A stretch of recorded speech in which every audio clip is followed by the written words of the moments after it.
Hello guys, welcome back to my YouTube channel. आज मैं Jinesh martial artist who remembers everything के episode 13 के साथ हाजिर हूँ। इस एपिसोड की स्टार्टिंग में यंग लेडी सियोंग बोली होती है, नहीं ऐसा नहीं है, मेरे कहने का मतलब ये था कि। उसके बाद हम देखते हैं कि वो कुछ बोलने जा ही रही होती है कि वो एकदम शांत हो जाती है। उसके बाद बोलती है कि मुझे माफ कर दो। उसके बाद वो अपने मन में बोलती है, इस तरह के वर्ड्स उसके लिए इनफ नहीं होगा। अगर मैं उसके जगह पे होती तो मैं कभी इन लोग को माफ नहीं कर पाती। फिर हमारा मेन कैरेक्टर बोलता है, मुझे समझ आ गया, तो प्लीज अपने सर को ऊपर करो। और ये सुन के यंग लेडी सियोंग एकदम शॉक हो जाती है। फिर हमारा मेन कैरेक्टर बोलता है, ये माफ़ी उस बंदे से नहीं आया जो इस सब चीज़ के लिए रिस्पॉन्सिबल है, पर मैं इस चीज़ को एक्सेप्ट करता हूँ। और एक सेक्ट लीडर को ये बोलना कि खुदा के माफ़ी मांग ले, ये सही में बहुत ज़्यादा हो जाएगा।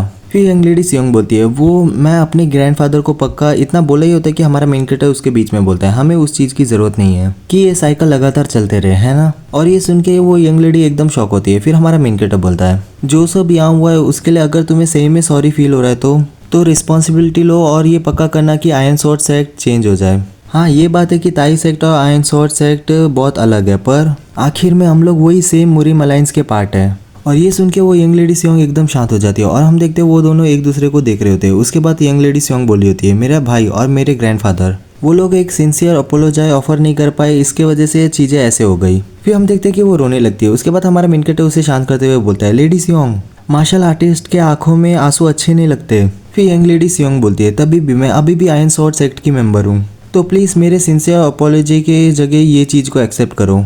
फिर हमारा मेन कैरेक्टर बोलता है, ये क्या, कहीं मेरा आज बर्थडे तो नहीं। फिर यंग लेडी सियोंग बोलती है, ऑफ कोर्स मैं ये नहीं कह रही कि आयरन स्वॉर्ड सेक्ट ने जो भी किया है वो सब चीज़ इस चीज़ से ख़त्म हो जाएगा। तभी भी जैसे यंग मास्टर आपने बोला था, मैं ये होप करती हूँ कि ताई सेक्ट और आयरन स्वॉर्ड सेक्ट वो फ्यूचर में अच्छा रिश्ता बना पाए, और इसी वजह से मैं ये चीज़ आपको दे रही हूँ। फिर हमारा मेन कैरेक्टर वो बॉक्स को खोल के देखता है और अंदर देख के एकदम शॉक हो जाता है। फिर हम देखते हैं उसके अंदर एक पिल होता है और हमारा मेन कैरेक्टर अपने मन में बोलता है, ये एक ऐसा ट्रेजर है जो आयरन स्वॉर्ड सेक्ट के डायरेक्ट डिसेंडेंट को ही मिलता है और इसका नाम है स्टील प्रोटेक्शन पिल। ये स्पिरिचुअल एलेक्सर बहुत प्रीशियस है और ये आयरन हार्ट पिल से कंपेयर नहीं हो सकता। सियोंग मोरान के लिए भी ये दूसरी बार ऑब्टेन करना इजी नहीं होगा। फिर यंग लेडी सियोंग बोलती है, मैं ये होप करती हूँ कि हमारा दूसरा मीटिंग एक बेटर सर्कमस्टेंस में होगा। फिर हमारा मेन कैरेक्टर बोलता है, मैं भी यही होप करता हूँ।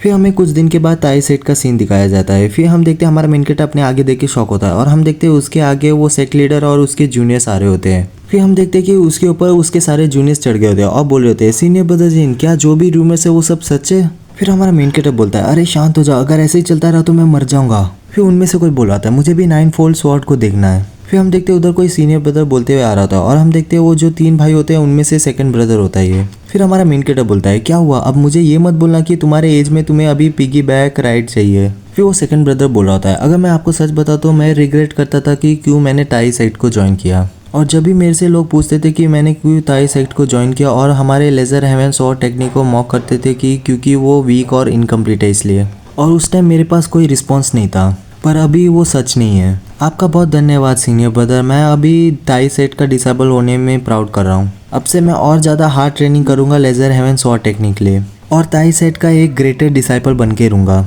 वो भी एकदम सीनियर ब्रदर जिनसे से। और ये सुन के हमारे मेन कैरेक्टर के फादर और जूनियर सिस्टर होंग और वो हॉल लीडर स्माइल कर रहे होते हैं। फिर हमारा मेन कैरेक्टर उसके चेस्ट के पास अपनी फिस्ट को रखता है। उसके बाद बोलता है, मैं उस चीज़ के लिए इंतजार करूँगा। फिर हम जूनियर सिस्टर होंग सिरोन के फादर को देखते हैं जो ताई सेक्ट के लीडर होते हैं, होंग मानजी। फिर वो बोल रहे होते हैं, आयरन स्वॉर्ड सेक्ट में जो हुआ उसके बारे में सुनने के बाद मैं पूरी रात सो नहीं पाया, तुम सब लोग ने एकदम अच्छा किया। फिर हमारे मेन कैरेक्टर के फादर बोलते हैं, सेक्ट लीडर और बाकी सारे हॉल लीडर्स। फिर वो सेक्ट लीडर बोले होते हैं, 150 ईयर्स हो गए जब से आयरन स्वॉर्ड सेक्ट अपीयर हुआ है और तब से हम चुपचाप उसे सहते जा रहे हैं क्योंकि हमारे पास इतना स्ट्रेंथ नहीं था और हमारा सेक्ट बहुत वीक था और क्योंकि मैं इनकेपेबल था। पर सुओन ने सब कुछ चेंज कर दिया, एक बच्चे ने वो अचीव किया जो हम जैसे अडल्ट ने कभी अचीव नहीं किया था।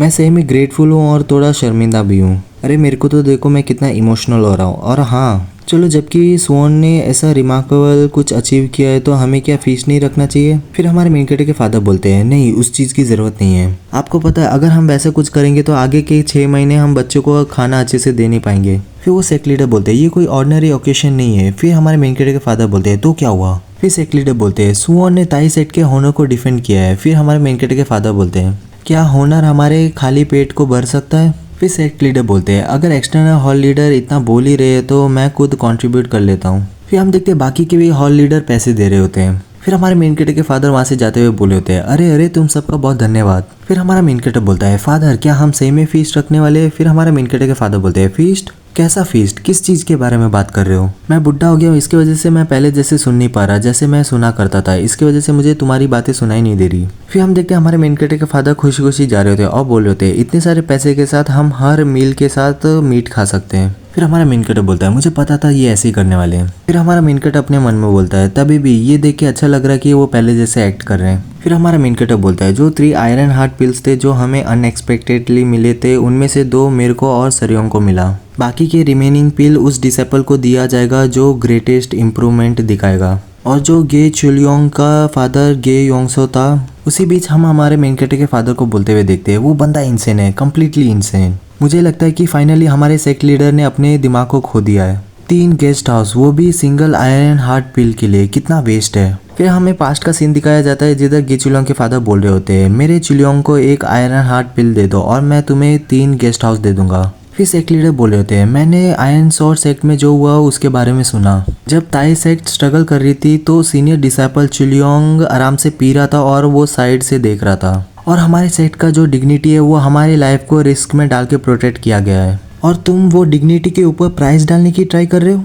फिर हमारा मेन कैरेक्टर अपने फादर से बोलता है तभी भी उस चीज़ का बहुत धन्यवाद कि हमारे बुशोंग हॉल के डिसाइपल और ज़्यादा हार्ड ट्रेनिंग कर रहे हैं। फिर हमारे मेन कैरेक्टर के फादर बोलते हैं तू बेवकूफ़, अगर हमारे पास हेफाई में 3 गेस्ट हाउस होता तो हम लोग इतना तो कमा लेते कि हम हर साल 5 आयरन हार्ट पिल को बाय कर सकते थे। फिर हमारा मेन कैरेक्टर अपने मन में बोलता है वो अभी ऐसे एक्टिंग कर रहे हैं पर वो अंदर से बहुत खुश है कि सेक्ट लीडर ने ऐसे डिसीजन लिया है। फिर हमारे मेन कैरेक्टर वहाँ से जाते हुए बोलता है मैं यहाँ से बाहर जा रहा हूँ। फिर हमारे मेन कैरेक्टर के फादर बोलते हैं तुम अभी जा कर रहे हो। फिर हमारा मेन कैरेक्टर बोलता है फादर मैं थक चुका हूँ आपके पैसे के बारे में बात सुन के, तो मैं अभी बाहर जा रहा हूँ और खुद कमा के आऊँगा। फिर हमारा मेन कैरेक्टर के फादर बोलते हैं तू बच्चे एग्जैक्टली तू कैसे कमाने वाला है। फिर हमारा मेन कैरेक्टर बोलता है क्या आपको आपके बेटे के ऊपर थोड़ा बहुत भरोसा नहीं है, चलो जो भी हो मैं जाके वापिस आता हूँ। फिर हमारे मेन कैरेक्टर के फादर चला के बोल रहे होते हैं हे मैंने तेरे से पूछा कि तू जा कर रहा है, और हमारा मेन कैरेक्टर उधर से बाहर आ गया था और बोल रहा होता है और कहाँ, जिधर पैसा होगा उधर जा रहा हूँ। एंड इसी के साथ हमारा वीडियो खत्म होता है। अगर आपको वीडियो अच्छा लगे तो like share subscribe and comment कर दीजिए। Thank you.